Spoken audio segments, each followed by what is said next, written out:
All right, so hello everybody again, and we are here for the part three of the financial AI advisor agent, right?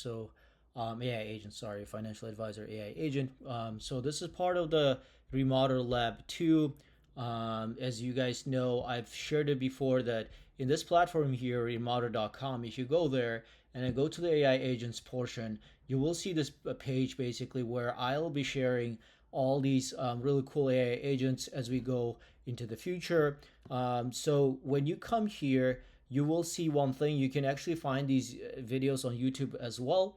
But one thing you will notice is that there's quick glance part one, part two. So what I would do is that if you already watched part one, part two, that's really awesome. But if you want to see what's waiting for us in the upcoming videos, go ahead and watch part one and part two of the quick glance.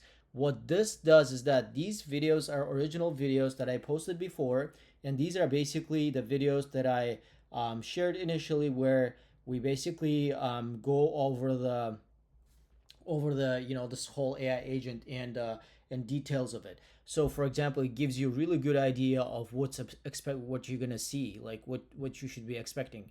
Now, let's get back to the part three, where we will be basically discussing. So how to basically we're gonna run a curl command, and also we're gonna be going over the Docker files.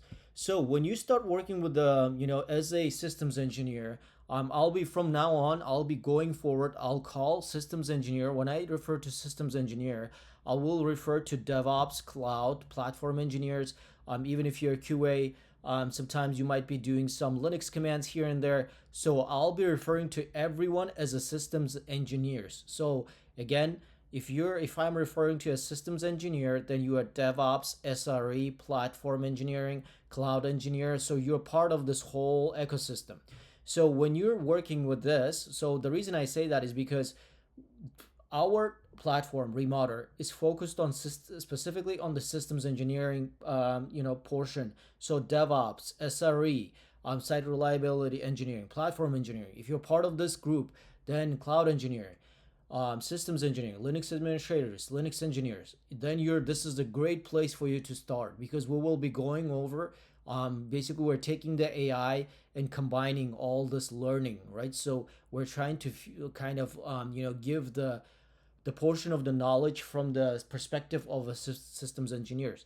So now, going back to the part three, I had to explain a little bit here, but what we will be doing right now in part four, actually, we're gonna go quickly, but we'll move to that. So what I want you to do is that start opening your terminals, and if you watched part one, part two, that's great. So we'll go over now. What we're gonna do is that we're gonna take a look at the Docker file.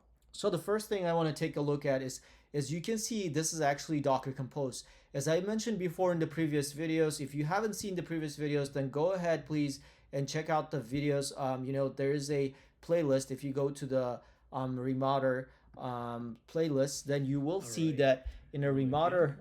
This is the If you go in here, part there's a two of playlist, our and if you click in financial here, you will advisor see that part two. Docker Compose plus AI, and I basically explain why do you need to use Docker as a systems engineer. So if you want to do this, so please go back to to this YouTube channel Remoder, and then watch the Docker Compose. Why do we use Docker Compose? It just makes it a million times easier to do quick deployments, and this is why if you're doing production, then you want to stick to the Kubernetes. So now we're gonna start with the Docker Compose, like I mentioned. So Docker Compose there's gonna be two services, microservices, let's call them, API, and then there's gonna be Ollama service, which is right here. So what's gonna happen is that, as I mentioned before, from the the diagram, if we go back here, so this is our API portion, and this is our this is our service for Ollama, which basically is going to serve our LLM.